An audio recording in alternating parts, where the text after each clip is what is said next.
ओम नमः शिवाय। जय भोलेनाथ। प्यारे बच्चों, कैसे हो तुम? आज का यह संदेश तुम्हारे लिए अत्यंत महत्वपूर्ण और कारगर सिद्ध होने वाला है, क्योंकि आज के इस संदेश में तुम्हारे प्रभु तुम्हारे जीवन से जुड़ी हुई सभी समस्याओं और गतिविधियों को तुमसे दूर करने के लिए आए हैं। इसीलिए आज इस संदेश को सुनना तुम्हारे लिए अत्यंत महत्वपूर्ण है। मेरे बच्चे, आज तुम इस संदेश को इग्नोर करके, अनदेखा करके बिल्कुल भी मत जाना, अन्यथा बाद में तुम बहुत पछताओगे और तुम्हारे लिए बहुत बड़ी मुसीबत खड़ी हो जाएगी। एक ऐसी मुसीबत जो तुम कभी भी टाल नहीं सकते हो, उस मुसीबत से कभी निकल नहीं सकते हो। इसीलिए मैं तुमसे बार बार यह विनती कर रहा हूं कि तुम मेरे इसको अंत तक पूरा देखा। अंत में तुम्हें तुम्हारी सभी समस्याओं का निवारण हो जाएगा, क्योंकि मैं तुम्हारे भले के लिए यह संदेश लेकर आया हूं। मैं तुमसे इतना इसलिए कह रहा क्योंकि तुम मेरे प्रत्येक संदेश को अनदेखा करके और इग्नोर करके चले जाते हो, जिससे मुझे बड़ा दुख होता है, क्योंकि मैं तुम्हारे लिए इतना टाइम निकालकर तुम्हारे सामने आता हूं और तुम क्या करते हो? मुझे अनदेखा करके चले जाते हो, जिससे मुझे बड़ी ही ग्लानि महसूस होती है। मेरे बच्चे, इस संदेश में आगे बढ़ने से पहले तुम्हारे प्रभु तुमसे एक छोटी सी विनती करना चाहते हैं। यदि स्वीकार है तो इस महत्वपूर्ण संदेश को तुरंत के तुरंत लाइक कर दीजिए और हमारे चैनल महादेव जी का सच को सब्सक्राइब करके कमेंट में ओम नमः शिवाय, जय भोलेनाथ, हर हर महादेव, जय माता पार्वती, जय सरस्वती माता, जय लक्ष्मी माता, जय काली माता, जय हनुमान और जय श्री राम तुरंत के तुरंत टाइप कर दीजिए। जितनी जल्दी तुम मेरे इन सभी नाम को टाइप करोगे, इतनी जल्दी मेरी कृपा तुम पर और तुम्हारे परिवार पर होनी शुरू हो जाएगी, क्योंकि मैं इसी की प्रतीक्षा कर रहा था कि तुम इतनी जल्दी मेरे पास आओ और मैं तुम्हें यह सब करने के लिए बता, जिसमें तुम्हारी भलाई छिपी हुई है। मेरे आज तुम्हारे महादेव जी क्रोधित हैं उस महिला पर जो तुम्हारा बुरा चाहती है, तुम्हारे बारे में षड्यंत्र रच रही है, तुम्हें नीचा दिखाना चाहती है, तुम्हें बर्बाद करना चाहती है। मैं उसे महिला से अत्यंत क्रोधित हूं और मैं उसके लिए कुछ ऐसा अनुचित करने वाला हूं जिससे उसका जीवन तबाह बर्बाद हो जाएगा। मेरे बच्चे, तुमने अपने जीवन में अनेकों ऐसे कार्य किए हैं जो बहुत ही सराहनीय और प्रशंसनीय हैं।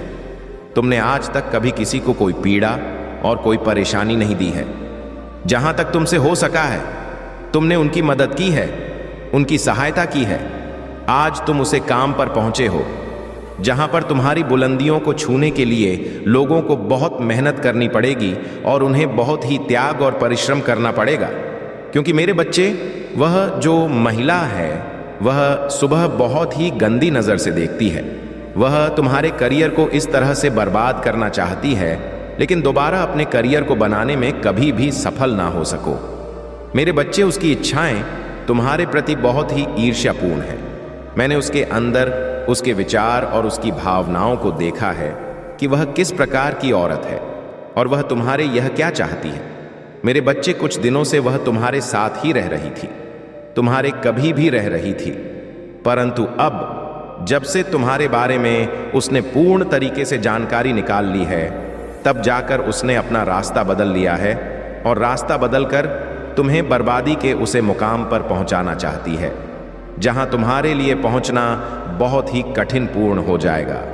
तुम्हारा जीवन वहां पर जाकर के बहुत ही बर्बाद हो जाएगा, क्योंकि मेरे बच्चे, वह औरत तुम्हारे पीछे काफी टाइम से पड़ी हुई है और तुम्हें इस प्रकार से ब्लैकमेल करना चाहती है, तुम्हारे सभी कार्य को क्षतिग्रस्त करना चाहती है। मैंने उनकी सभी चालों को देखा है, सभी सुविधाओं को देखा है, क्योंकि वह तो सिर्फ एक काली नागिन है। वह जिसे भी चाहती है उसे तुरंत डस लेती है। आज वह तुम्हारे पीछे इस प्रकार से पड़ी हुई है कि तुम्हें बातें ही वह डस लेगी। मेरे बच्चे, इस प्रकार की मैंने औरत आज तक नहीं देखी है कि वह इस प्रकार बदल जाती है, मानो जैसे आसमान में इंद्रधनुष के रंग बदलते हैं। मेरे बच्चे, उसके यहां अधर्मी में चला, उसके लिए बहुत ही घातक सिद्ध होने वाली है। मेरे बच्चे, जीत तुम्हारी हुई है और आज उसके लगी हुई है। इस प्रकार की आग लगी हुई है कि वह तुम्हें पाते ही भस्म कर दे, परंतु उसके चाहने से कुछ होने वाला नहीं है। वह चाह कर भी तुम्हारा कुछ नहीं करती है। न तो तुम्हें भस्म कर सकती है और ना ही तुम्हें किसी उस स्थिति में पहुंचा सकती है जहां पर तुम्हारा नुकसान हो जाए, क्योंकि तुम्हारे साथ तुम्हारे पिता परम पिता महादेव जी हैं, जो तुम्हारी रक्षा और सुरक्षा दोनों कर रहे हैं। वह चाहे जितना प्रयास कर ले, किंतु उसका कोई भी कार्य सफल नहीं होगा और ना ही उसकी योजनाएं पूर्ण होगी। इसकी जितनी भी योजनाएं हैं वह सब निष्फल हो जाएंगे। इस प्रकार से निष्फल हो जाएंगे कि वह कभी भी आगे कदम नहीं बढ़ाएगी।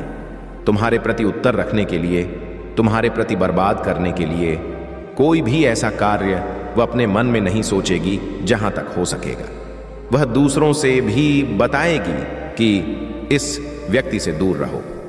यह व्यक्ति बहुत ही होशियार और चतुर है और इस पर कोई विशेष कृपा है, जिस वजह से इस पर किसी का कोई षड्यंत्र काम करने वाला नहीं है। सभी का षड्यंत्र टूटकर इस पर दोबारा उल्टा कार्य करने लगता है तो लोग समझ जाएंगे और तुमसे दूरी बनाकर रखेंगे। जो तुमसे प्रेम करेगा वही तुम्हारे पास आएगा, तुमसे बोलेगा, तुमसे बातचीत करेगा और तुम्हारी प्रशंसा करेगा कि है मेरे भाई, तुम आज इतनी मेहनत के दौरान जहां पहुंचे हो वहां कोई और नहीं पहुंच सकता है, परंतु मेरे भाई यदि हो सके तो मुझे भी यहां तक पहुंचने में मदद करो। तब तुम्हारी इच्छा होगी तो उसे अपने बारे में राय देना। जो तुमने किया है वह सब उसे बताना है। यदि तुम्हारी इच्छा नहीं है तो बिल्कुल भी मत मताना और उसे किसी भी तरीके से बात करके डाल देना। यह तुम्हारी सबसे बड़ी बुद्धिमानी होगी।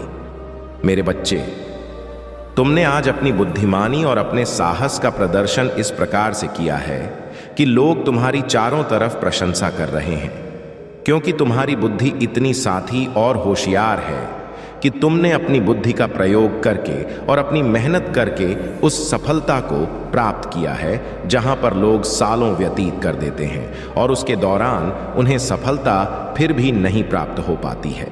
यह उनकी सबसे बड़ी असफलता हो जाती है। मेरे बच्चे, यदि तुम्हें जीतना है तो उसका प्रयास तुम्हें अलग से करना होगा, क्योंकि तुम्हें जिस प्रकार का प्रयास करना है वह तुम अभी तक नहीं कर रहे थे, क्योंकि तुम्हारी जो इच्छा थी वह किसी अन्य वस्तु में लगी हुई थी। तुम्हारा मन कहीं और लगा हुआ था। तुम लटके हुए थे। लटका हुआ मार्ग तुम्हारे सामने खड़ा और तुम सही मार्ग का रास्ता ढूंढ रहे थे, किंतु तुम्हारे सामने कोई सही मार्ग का रास्ता नहीं आ रहा था। सही रास्ते न आने के कारण तुम जहां पा रहे थे वहीं पर चले जा रहे थे। इसी कारण से तुम्हारे जीवन का यह जो व्यवधान है, जो असंतुलन है, वह बिगड़ गया है। संतुलन बिगड़ने की वजह से तुम्हारी स्थिति और परिस्थिति दोनों ही अनियंत्रित हो गई है। अनियंत्रित होने के दौरान तुम्हारा जीवन उसका कार्य पर पहुंच गया है जहां पर तुम्हें निराश और नाकामयाब ही मिली है। तुम्हारी निराशा और नाकामयाबी का कारण तुम्हारी उसे सोच पर निर्भर करता है, जो तुम्हारे जीवन की मूल अवधारणा बनी हुई है। जीवन का सारांश तुम्हारे सामने आज तुम्हारे प्रभु इस प्रकार से प्रस्तुत कर रहे हैं। इसीलिए तुम्हें इस सारांश को बहुत ही ध्यानपूर्वक सुना है और समझना है, क्योंकि इसमें यदि कुछ बातें तुमसे छूट गईं तो तुम चीजों से अनजान रह जाओगे जो तुम्हारे लिए आवश्यक से आवश्यक है। मेरे बच्चे, उसे औरत की करतूत को देखकर मेरे अंदर बहुत ही क्रोध जाग रहा है। इतना भयंकर क्रोध जाग रहा है कि यदि यह क्रोध उसे पर टूट गया तो उसका जीवन भस्म हो जाएगा, क्योंकि मैं इतनी जल्दी किसी पर क्रोध नहीं करता हूं, और यदि करता हूं तो वह बहुत ही ज्यादा बर्बादी की ओर चला जाता है। मेरे क्रोध की सीमा अब समाप्त हो रही है। अभी वह औरत समझ नहीं रही है कि वह जो किया जा रही है, उसका जो दंड होने वाला है वह कितना खतरनाक और घातक होने वाला है, उसकी अभी समझ में नहीं आ रहा है। मेरे बच्चे, उसने तुम्हें परेशान करने के बारे में सोचा, तुम्हारे कार्यों को निष्फल करने के बारे में सोचा, तुम्हारी सभी गतिविधियों को रोकने के बारे में सोचा। उसकी सबसे बड़ी भूल है। आज मुझे इस पर इतना क्रोध आ रहा है कि मैं उसे इतना बड़ा कठोर दंड दे दूं कि वह जीवन में कभी भी किसी को परेशान करने के बारे में ना सोचे और ना ही किसी के प्रति ईश अपने मन में रखें, क्योंकि मेरे बच्चे, ईर्ष्या रखने से व्यक्ति दूसरे को बर्बाद कर देता है, क्योंकि वह तो बहुत मेहनत कर रहा होता है, अपने कार्य पर ध्यान दे रहा होता है, अपनी उन व्यवस्थाओं को सुधार रहा होता है जो उसके जीवन में आवश्यकता बनी हुई है, परंतु कुछ लोग उनके पीछे लगे होते हैं, उनके कार्य को रोकते हैं, उनके जीवन में व्यवधान उत्पन्न करते हैं। यह बहुत ही गलत बात है। तुम्हें अपने हिसाब से अपना कर्म करना चाहिए, दूसरों को देखकर उसे खींचना नहीं चाहिए, उसकी टांग को खींचना नहीं चाहिए। तुम्हें उसी के जैसे प्रयास और मेहनत करनी चाहिए। जब तुम उसी के जैसे महंत और प्रयास करोगे तो तुम भी एक दिन उसे मुकाम को वहां से कर लो जिनकी तुम इच्छा अपने मन में रखे हुए हैं, और जिसको देखकर तुम बहुत ही ज्यादा व्याकुल और परेशान हो रहे हो। यही तुम्हारा सबसे बड़े बुद्धिमानी होगी। आज के टाइम पर लोग बस एक दूसरे का शत्रु बनकर घूमते रहते हैं। जिसे पाओ उसे बर्बाद कर दो, जिस भाव उसे मिटा दो, यही उनकी इच्छाएं होती हैं। यह इच्छाएं बहुत ही विडंबना पूर्ण होती हैं। जब तुम्हारे विडंबना बहुत ही कमजोर हो जाए तो तुम्हें घबराना बिल्कुल भी नहीं है, क्योंकि तुम उस स्थिति पर हो जहां पर तुम हर चीज को अपने नियंत्रण में कर सकते हो। क्योंकि सबके बस की यह बात नहीं होती है कि अपनी स्थिति को अपने नियंत्रण में कर ले। जब उसकी परिस्थितियां बिगड़ जाती है तो वह दूसरों का सहारा ले, दूसरों के अनुसार कार्य करती है, तब जाकर उन्हें कहीं उसे बाहर निकलने का मौका मिल पाता है। आज तुम्हारे सभी मौके तुम्हारे सामने हैं। जैसे चाहे तुम उनको इस्तेमाल कर सकते हो, जैसे चाहे तुम उन्हें अपने जीवन में उतार सकते हो। परंतु मेरे बच्चे, तुम्हें अपने आप को बहुत ही होशियारी और बहुत ही सावधानी से प्रत करना है। अपने कदम बढ़ाने से पहले तुम्हें सब चीज अच्छी तरीके से समझ लेनी चाहिए, जान लेनी चाहिए। और जहां पर तुम किसी से बात करो तो उसके बारे में पूर्ण तरीके से जानकारी निकाल लो। कहीं तुम यहां पर फंसने वाले तो नहीं हो, कहीं तुम्हारा कोई अहित तो नहीं हो जाएगा। तब जाकर अपना कार्य प्रारंभ करो। यदि तुम इस तरीके से करते हो तो तुम जीवन में कभी भी होकर नहीं खाओगे, और ना ही तुम्हें कभी किसी चीज की समस्या होगी। जो लोग बिना सोचे और समझे किसी कार्य को करते, ऐसी सिचुएशन से गुजरना पड़ता है जो उनके लिए बहुत ही दर्दनाक सिद्ध होती है। मेरे बच्चे, तुम्हारी वह शत्रु महिला तुम्हारे सभी कार्य को रोकने का प्रयास कर रही थी, परंतु उसके सभी प्रयास भी फल हो देख वह सब चीज में हार गई और हर कर अब इस प्रकार से बैठी हुई है। उसकी आंखें चौंक रही हैं, क्योंकि जीवन एक अमूल्य है और उसे अमूल्य जीवन को बहुत ही अच्छे तरीके से जीने का प्रयास करें। इस तरीके से प्रयास करें कि जीवन में कभी भी कोई नुकसान ना हो और कभी कोई क्षतिग्रस्त ना हो, क्योंकि यह जीवन भर भर नहीं मिलता है। यदि एक बार मिलता है तो इसे सही तरीके से जीने का प्रयास करें। यदि तुम इसे सही तरीके से जियोगे और अपने जीवन की परिभाषा सही तरीके से प्रस्तुत करोगे तो तुम्हारे लिए बहुत ही श्रेष्ठ कर होगा और ईश्वर भी तुमसे प्रसन्न होंगे। और जब ईश्वर प्रसन्न हो जाएंगे तो तुम्हारी सभी कार्य जो रुके हुए हैं, जो भी तुम्हारे जीवन की समस्याएं हैं, विचार भर में समाप्त हो जाएंगे, क्योंकि ईश्वर सदैव व्यक्ति के कर्मों को देखा है। यदि तुम्हारे कर्म सही है, तुम अपने जीवन में अच्छे कर्म कर रहे हो, कभी तुमने कोई ऐसा कर्म नहीं किया है जो तुम्हारे नियमों के विरुद्ध है, तो तुम्हें आवश्यक है प्रभु की कृपा प्राप्त होगी। अन्यथा जब तुम्हारे धर्म के कार्य हैं तो तुम्हें कृपा नहीं, उनके क्रोध का भागी बनना पड़ेगा। और जब उनके क्रोध का भाग बनोगे तो तुम्हारा जीवन नरक हो जाएगा। नरक होकर के तुम किस प्रकार से बर्बाद हो जाओगे कि तुम्हारा जीवन एक अशांत सरोवर की तरह हो जाएगा, जहां पर कोई ध्वनि, कोई इच्छा, कोई चाह नहीं रहती है। यदि इस प्रकार से तुम्हारा जीवन हो गया तो तुम्हारा जीवन जीने से कोई मतलब ही नहीं है। जहां पर इच्छाएं ना हो, आनंद ना हो, सुख सुविधा ना हो, खुशियां ना हो, वह जीवन जीने से क्या मतलब है? जीवन तो आनंदमय होना चाहिए। परंतु मेरे बच्चे, जीवन आनंद कहां से हो? जब तुम्हारे जीवन में खुशियों का समय होता है, जब तुम्हारे जीवन में आनंद का समय होता है, जब तुम अपनी उन खुशी को महसूस कर रहे होते, तब तुम्हारा शत्रु तुम्हारे पीछे पड़े होते हैं, तुम्हारी खुशियों को तुमसे दूर करने के लिए, तुम्हारे जीवन में अशांति प्रकट करने के लिए, तुम्हें बर्बाद करने के लिए। वे तो यह चाहते हैं कि तुम कभी भी सुख की रोटी ना खाओ और कभी भी चैन से ना बैठो। तुम किसी ना किसी तरीके से परेशान रहो, किसी ना किसी कार्य में उलझे रहो। तुम जब इस तरीके से उलझे रहोगे तो तुम स्वयं ही थक जाओगे और हद करके बैठ जाओगे। फिर तुम्हारा मन कार्य करने के लिए नहीं करेगा, क्योंकि मेरे बच्चे में यही सब देखा है। इस संसार में, इस दुनिया में लोग कैसे कैसे कार्य करते हैं, कैसी कैसी इच्छाएं अपने मन में रखते हैं। इन इच्छाओं को तुम समझ नहीं पाओगे, या तो सिर्फ मैं ही समझता हूं। मुझे बहुत दुख होता है लोगों की यह गंदी आदत देखकर, गंदे विचार देखकर मेरे मन में बहुत ही अशांति होती है, क्योंकि मैं इस संसार में इन मनुष्यों को इस तरीके से नहीं बनाया था जिस तरीके से भी अपने जीवन को प्रस्तुत कर रहे हैं। मैं तो उन्हें अच्छे कर्म करने के लिए और अच्छे तरीके से जीवन जीने के लिए इस पृथ्वी लोक पर भेजा था, फिर भी वे यहाँ पर आकर दुराचार कर रहे हैं, लोगों के साथ गलत व्यवहार कर रहे हैं। यह देखकर मुझे बहुत ही क्रोध आता है कि मैं इस संसार को जिस तरीके से बनाया था उसी तरीके से भस्म कर दूं, प्रलय का वह समय लाकर खड़ा कर दूं और क्षण भर में इस संसार को समाप्त कर दूं। परंतु मैं यह सोचता हूं कि यह तो सिर्फ अज्ञानी और अधर्मी व्यक्ति है, इन्हें क्या पता कि कैसे क्या होता है।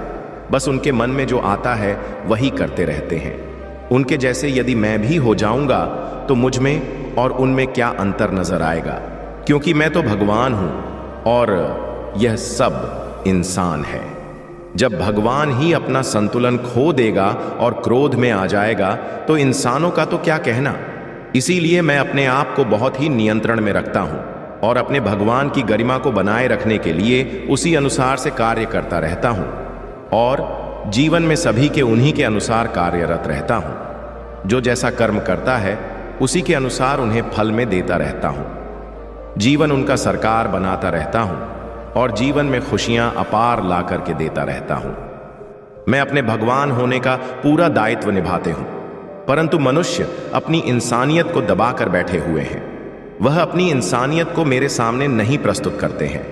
तभी मुझे बहुत सी बातें सोचनी पड़ती हैं कि देखो, मेरे बनाए हुए इस संसार में मेरे बनाए हुए यह जीव जंतु पशु पक्षी सब किस तरीके का दुर्व्यवहार यहां पर कर रहे हैं। उनके अंदर कैसे कैसे भाव जाग रहे हैं, कैसी कैसी विचारधाराएं लाइन उनके मन में उत्पन्न हो रही हैं और कैसे कैसे कम कर रहे हैं। इन सबके कर्म को डोट देखकर मुझे बहुत ही दुख होता है कि देख लो, मेरे समझाने पर भी यह सब ऐसे ऐसे कम कर रहे हैं। यदि तुम्हें कोई समझने वाला ना हो तब तो तुम बुरे कर्म करो तो अच्छी बात है, परंतु जब तुम्हारे महादेव जी तुम्हें समझाने के लिए बैठे हैं, प्रत्येक दिन मैं संदेश लेकर के आता हूं तुम्हें समझाने के लिए, तुम्हारे जीवन के बारे में विस्तृत जानकारी देने के लिए, तभी लोग समझने में असमर्थ रहते हैं, मेरे संदेश पर ध्यान नहीं देते हैं, इधर उधर की बातें अपने मोबाइल फोन में देखते रहते हैं, परंतु महादेव जी की बातों को, महादेव जी के संदेशों को वह देखना के लिए तैयार नहीं होते हैं। ऐसे ही महादेव जी की वीडियो उनके सामने आती है, तुरंत इग्नोर करके चले जाते हैं। ऐसा करना तुम्हारे लिए बहुत ही गलत है, क्योंकि तुम्हारे महादेव जी तुम्हारे लिए इतना समय निकालते हैं और तुम उन्हें अनदेखा करके चले जाते हो। क्रोध तो मुझे बहुत आता है, परंतु मैं अपने क्रोध को नियंत्रण में कर लेता हूं। यह अज्ञानी मनुष्य है, इन्हें कुछ पता नहीं है, बस इन्हें समझाते समझाते समझना चाहिए। हो सकता है तो समझ जाए, अन्यथा ना समझे तो वह उनकी इच्छा है। मेरे बच्चे, उसे महिला ने तुम्हारे लिए बहुत बड़े बड़े कर्तव्य किए हैं। उसने तुम्हें बर्बाद करने के लिए जहां तक हो सका है वहां प्रयास किया है। उसने तुम्हारे ऊपर जादू टोना, तंत्र मंत्र सभी क्रियाएं कार्रवाई है, तब जाकर उसने तुम्हें इस मुकाम पर पहुंचा है।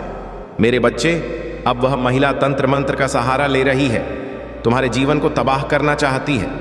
एक तांत्रिक के पास जाकर के तुम्हारे बारे में बातचीत कर रही है और तुम्हारी व्यवस्थाओं को बिगड़ने का काम कर रही है। उसने उसे तांत्रिक से बातचीत की कि इस व्यक्ति को तुम इस प्रकार से तबाह कर दो, अपनी शक्तियां पूरी की पूरी इस पर लगा दो, जिससे कि यह बर्बादी के कगार पर पहुंच जाए और मुझे देखकर बहुत ही प्रसन्नता हो। तब उस तांत्रिक ने उसकी बात को माना और उसी के अनुसार तुम्हारे लिए कार्य करना प्रारंभ किया, क्योंकि तांत्रिक ने उसे उस काम के लिए पैसे लिए हुए थे। उस महिला ने उसे मोह मांगी रकम दी है, इसीलिए उस तंत्र ने तुम्हारे प्रति अपनी शक्तियों को भेजना का प्रयास कर रहा है।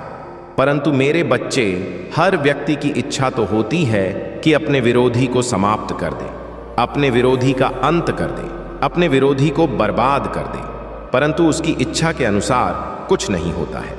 यदि उसकी इच्छा के अनुसार होने लगे तो फिर इस संसार में सभी व्यक्ति परेशान हो जाए। सिर्फ वही व्यक्ति अपना जीवन जिए जो सक्षम है, हर तरीके से तंत्र मंत्र की विधाओं को जानते हैं, सिर्फ वही संसार में रहेंगे। मेरे बच्चे, यदि कोई तंत्र मंत्र का सहारा ले रहा है तो कोई भगवान का भी सहारा ले रहा है। कोई भगवान में आस्था लगाए हुए बैठा है तो उसकी भी तो ईश्वर सुनेंगे। तुम्हारे तंत्र मंत्र से कहीं ज्यादा प्रभु की महिमा है। प्रभु की महिमा इतनी बड़ी है और इतनी सराहनीय है कि इसके सामने सभी चीज टीकी पड़ जाती है। महादेव जी की महिमा अपरंपार है, उनकी लीलाएं अनंत हैं। वे क्षण भर में कुछ करने के लिए तैयार रहते हैं, क्षण भर में कुछ भी कर सकते हैं, उनके लिए कुछ भी असंभव नहीं है। सांसारिक दुविधा में पड़े हुए व्यक्ति कभी भी प्रभु की महिमा को समझ नहीं सकते हैं, क्योंकि वह संसार की, वह हमारा भरे बंधन में इस प्रकार से बंधे होते हैं कि उन्हें भक्त प्रभु की महिमा दिखाई नहीं देती है। उन्हें तो दिखाई देता है सिर्फ यह मोह माया का संसार, उसमें बसी हुई लिस और उसमें बसा हुआ प्रेम। बस वे संसार को अपने जीवन का आधार समझ लेते हैं। उनमें जो घट होने वाली घटनाएं होती हैं उन्हें अपना सर समझ लेते हैं और भी इस प्रकार से जीवन में भूल मिल जाते हैं। उन्हें ऐसा लगता है कि बस यहाँ तक ही जिंदगी है, बाकी आगे सब कुछ नहीं है। परंतु मेरे बच्चे, संसार में भूल मिल जाना ही जिंदगी नहीं है, उसके आगे की भी जिंदगी तुम्हें देखनी चाहिए। क्योंकि यदि तुम उसके आगे की जिंदगी नहीं देखोगे तो तुम्हारे जीवन का कोई अस्तित्व ही नहीं रहेगा। और तुम इस जीवन को कैसे पार करोगे, इस आत्मा को कैसे प्राप्त करोगे, इस आत्मा को कैसे प्रभु के पास ले जाओगे। यदि तुम कोई ऐसे कार्य नहीं करोगे तो तुम्हारी यह आत्मा जा प्रभु के पास जाएगी तो तुम्हारे लिए बहुत ही बेकार हो जाएगी। क्योंकि मेरे बच्चे, तुम्हें अपनी आत्मा को संतुष्ट करने के लिए, अपनी आत्मा को सुरक्षित रखने के लिए प्रभु का स्मरण और प्रभु की भक्ति तो करनी ही पड़ेगी। अन्यथा तुम्हारी आत्मा इधर उधर भटकती रहेगी, तड़पती रहेगी। तुम्हें इतनी याद ना आए, इतनी पीड़ा मिलेगी तो कि तुम कुछ समझ नहीं पाओगे और तुम भटक भटक कर भटकते रहोगे। मेरे बच्चे, इस संसार में भटको मत। यदि जो विभक्ति इस संसार में भटक जाता है तो वह भट्ट ही रहता है। तुम्हें एक स्थायी स्थान धारण करना चाहिए। जब तुम एक स्थायी स्थान धारण कर लोगे तो तुम्हारे लिए बहुत ही बेहतर होगा, क्योंकि जब तुम भटकते रहोगे तो प्रभु भी तुम्हारी तरफ अपनी नजर नहीं कर पाएंगे, क्योंकि तुम्हारा स्थायी स्थान नहीं है। तुम इधर उधर भटक रहे हो। खाने का मेरा तात्पर्य है कि अपने मन को नियंत्रित करो, केंद्रित करो, क्योंकि तुम्हारा मन इधर उधर बहुत ज्यादा भटकता रहता है, एक जगह पर स्थायी नहीं रहता है। तुम्हारा मन बहुत ही चंचल है। जिस दिन तुम अपने मन को स्थिर कर लोगे और अपने अंदर की चंचलता को रोक लगे, उसे दिन से प्रभु तुम्हारे ऊपर कृपा करना प्रारंभ कर देंगे। क्योंकि चंचल मन वाले व्यक्ति को कभी भी ईश्वर प्राप्त नहीं होते हैं। चंचल मन वाला व्यक्ति की इच्छाएं बहुत ही ज्यादा होती हैं। वह भोग लिप्स में इस प्रकार से लिपट होता है कि उन्हें प्रभु नजर ही नहीं आते हैं। जब तुम्हें प्रभु नजर ही नहीं आएंगे तो तुम आगे का कैसे कार्य करोगे। जीवन का वह उन्मूलन तुमसे निकल जाएगा जो लिए जशा पूर्णा होने वाला है, तुम्हारे जीवन को इस प्रकार से प्रस्तुत करने वाला है। वह समय यदि निकल गया तो तुम उसे ढूंढते ही रह जाओगे और तुम एक दिन इस प्रकार से उसे समय का अवलोकन करो जिस समय में तुम्हारे लिए कुछ भी आप पर्याप्त नहीं था। तुम्हारा जीवन बहुत ही बुरे समय में व्यतीत हो रहा था। तुम्हारा जीवन एक काली छाया की तरह हो गया था कि जिस पर पड़े तो वह भी काला हो जाए, उसे भी कुछ समझ में ना आए। तो यही मेरी जो बातें हैं तुम्हारे समझ में अच्छे तरीके से आनी चाहिए, क्योंकि जीवन का सबसे बड़ा मूल कारण यही है जो मैंने तुम्हें आज विस्तार पूर्वक समझाया है। तुम्हें अपनी बुद्धि का प्रयोग करके इसे समझ जाना चाहिए, बहुत ही भली भांति समझना चाहिए, क्योंकि जीवन का प्रयास तुम्हारे लिए बहुत ही आवश्यक है। यदि तुम अपने जीवन में प्रयास करना छोड़ दोगे तो तुम्हारे जीवन का आगे का जो रास्ता है वह कठिन होता चला जाएगा। यदि तुम प्रयास करते रहो तो तुम्हारा जीवन बहुत ही सरल हो जाएगा। मेरे बच्चे, आज तुम्हारे प्रयास की ही वजह से आज तुम्हारे जीवन की सबसे बड़ी जीत हुई है। यदि तुम इतना प्रयास ना करते, इतनी मेहनत ना करते, तो तुम्हारे लिए इतना सब कुछ कर पाना बहुत ही संभव हो जाता, और जब संभव हो जाता तो तुम्हारे लिए जीवन जीना भी बहुत ही मुश्किल हो जाता, क्योंकि जीवन में वह सब चीज पर्याप्त होनी चाहिए जो हर व्यक्ति की आवश्यकता बनी होती है। क्योंकि आवश्यक त्योहार वस्तु होती है, परंतु पाने के लिए बहुत ही मेहनत करनी पड़ती है। ऐसी कठोर मेहनत जिसके लिए कड़ी धूप में ताना पड़ता है और अपने आप को बहुत ही कठोर मेहनत से प्रस्तुत करना होता है, तब जाकर कहीं उसे वह चीज प्राप्त हो पाती है जो उनके जीवन के लिए बहुत ही आवश्यक होती है। जीवन का सबसे बड़ा मूल अंक वही होता है जब तुम अपनी मेहनत से किसी भी चीज को पाने के लिए अपने अंदर एक लालसा उत्पन्न करते हो, एक ऐसी लालसा जो जीवन का सबसे बड़ा उत्कृष्ट उदाहरण होता है। यह तुम्हारा उत्कृष्ट उदाहरण तुम्हारे जीवन की सबसे बड़ी परिभाषा है, क्योंकि यदि तुम अपने मन में किसी भी चीज को पाने के लिए ठान लेते हो तो तुम उसे पकड़ ही रहते हो। यदि तुम उसे ठानोगे नहीं तो तुम अपने में असमर्थ हो जाओगे, क्योंकि तुम्हारी इच्छा उसके प्रति जागरूक नहीं होगी, और जब तुम्हारी इच्छा जागरूक नहीं होगी तो तुम उसके प्रति अपने कार्य को नहीं कर पाओगे, सही तरीके से नहीं कर पाओगे। सही तरीके से न करने की वजह से तुम्हारा सभी संतुलन बिगड़ जाएगा। जब तुम्हारा संतुलन बिगड़ जाएगा तो तुम्हारे लिए वह सब चीज का लेना बहुत ही मुश्किल हो जाएगा जो तुम्हारे जीवन की आधारशिला बनी हुई है। आधारशिला इस प्रकार की तुम्हारी है जो कि तुम हर चीज को रुकावटें उत्पन्न करने वाली चीजों को व्यवस्थित करता है। ऐसी व्यवस्थाएं जो तुम्हारे जीवन के लिए मूल सारांश को प्रस्तुत करेंगी, उन व्यवस्थाओं को तुम सही तरीके से अपने जीवन में लाने के लिए कार्यरत हमेशा रहोगे, हमेशा प्रयास करते रहेंगे। अपने जीवन में कभी भी रुको ना, कभी भी थको ना, मीना सेल तो रहो, तब जाकर तुम्हें यह चीज प्राप्त हो पाएंगे।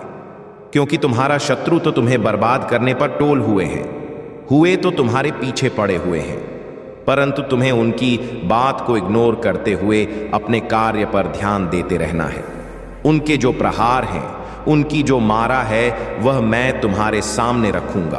तुम्हारे सामने मैं तुम्हें बताऊंगा, तुम्हारा रक्षा कवच बनाकर तुम्हारे साथ रहूंगा। उनकी कोई विचार, उनका कोई व्यवहार तुम तक पहुंच नहीं पाएगा, क्योंकि तुम्हारे महादेव की तुम्हारे साथ, तुम्हारे पक्ष में खड़े हुए हैं, जो तुम्हारे जीवन को सुरक्षित कर रहे हैं और तुम्हारे सभी संकटों को तुमसे दूर कर रहे हैं।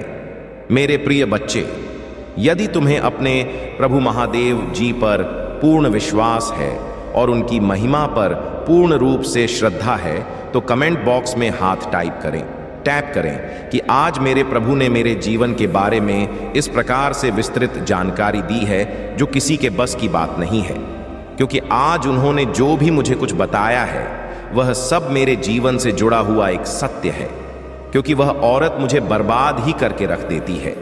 आज यदि मेरे प्रभु मुझे उसके बारे में कुछ बताते ना, कुछ समझते ना, तो उसे औरत ने तो मुझे बर्बाद ही कर दिया था, क्योंकि उसने मेरे लिए बहुत कुछ किया है। मैं यह जान रहा था, लेकिन पूर्ण रूप से मुझे इसके बारे में जानकारी नहीं थी। पूर्ण रूप से जानकारी ना होने के कारण मैं उसे कुछ कह नहीं पा रहा था, परंतु आज मेरे प्रभु ने सब कुछ लाकर मेरे सामने रख दिया है। उसे महिला की संपूर्ण जानकारी मेरे सामने प्रस्तुत कर दी है, जिस कारण से मैं उसके बारे में संपूर्ण जानकारी निकाल पाया हूं। अन्यथा मैं उसके बारे में पूर्व से जान ना पाता, और जो मैं पूर्व से जान ना पाता तो मैं उन चीजों को समझने में असमर्थ हो जाता है जो मेरे जीवन में बहुत बड़ा संकट रूपी समय खड़ा करने वाली थी। वह महिला मेरे करीब की ही थी, मुझे पूर्व से झांत है, परंतु मैं इसके लिए कभी बुरा नहीं सोचता था। मैं इसके लिए सदा अच्छा ही सोचता था, परंतु उसने मेरे लिए बुरा क्यों सोचा, यह मेरी समझ में नहीं आ रहा है। मेरी समझ में ना आने के कारण मैं उसकी सभी चीजों से अनजान था, क्योंकि वह जो भी करती थी वह मेरे लिए गलत ही करती थी, परंतु मैं उसे सही समझ रहा था। आज मेरे प्रभु ने मेरे जीवन को इस प्रकार से बचा करके संवारने का काम किया है कि मैं अपने प्रभु का धन्यवाद कैसे अदा करूं। मैं अपनी प्रभु का कैसे शुक्रिया अदा करूं। आज मेरे प्रभु ने मेरे जीवन का समस्त सारांश मेरे सामने प्रस्तुत किया है, जो मेरे जीवन से जुड़ा हुआ था। मेरे प्रभु मेरे लिए जब भी कुछ लेकर आते हैं तो बेहतर से बेहतर लेकर आते हैं।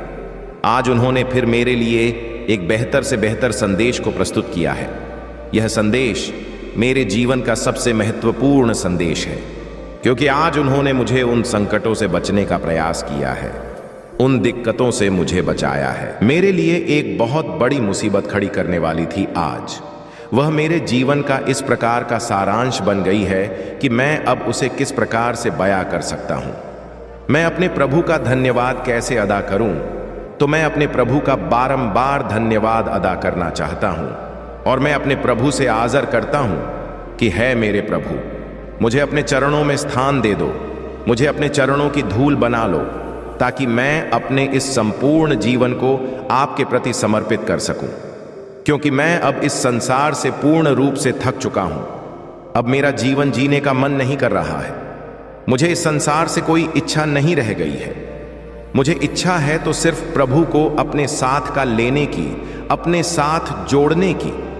मैं अब अपने प्रभु का पूर्ण रूप से आश्रय लेते हुए उन्हीं के अधीन अपने जीवन को समर्पित करता हूं और उन्हीं के चरणों में अपना जीवन साकार करता हूं। मेरे बच्चे, आज तुमने यह जो बातें कही हैं वह मेरे हृदय को बहुत ही भारी भांति प्रिय लग रही है, क्योंकि तुमने जो भी यह कहा है वह मेरे मन को खुश कर देने वाले शब्द तुमने प्रयोग किए हैं। परंतु मेरे बच्चे, तुम्हें इतना करने की आवश्यकता नहीं है।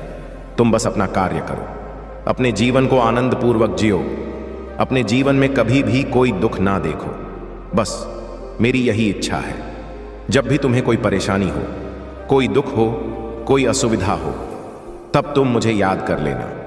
मैं तुम्हारे सामने पूर्ण रूप से आकर उपस्थित हो जाऊंगा और तुम्हारे जीवन की सभी समस्याओं को, सभी गतिविधियों को रोक दूंगा और तुम्हारे जीवन को एक सुनहरे मौके की ओर आगे बढ़ दूंगा।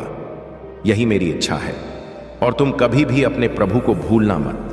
बस इस मना करते रहना, मैं सदैव तुम्हारे साथ, तुम्हारी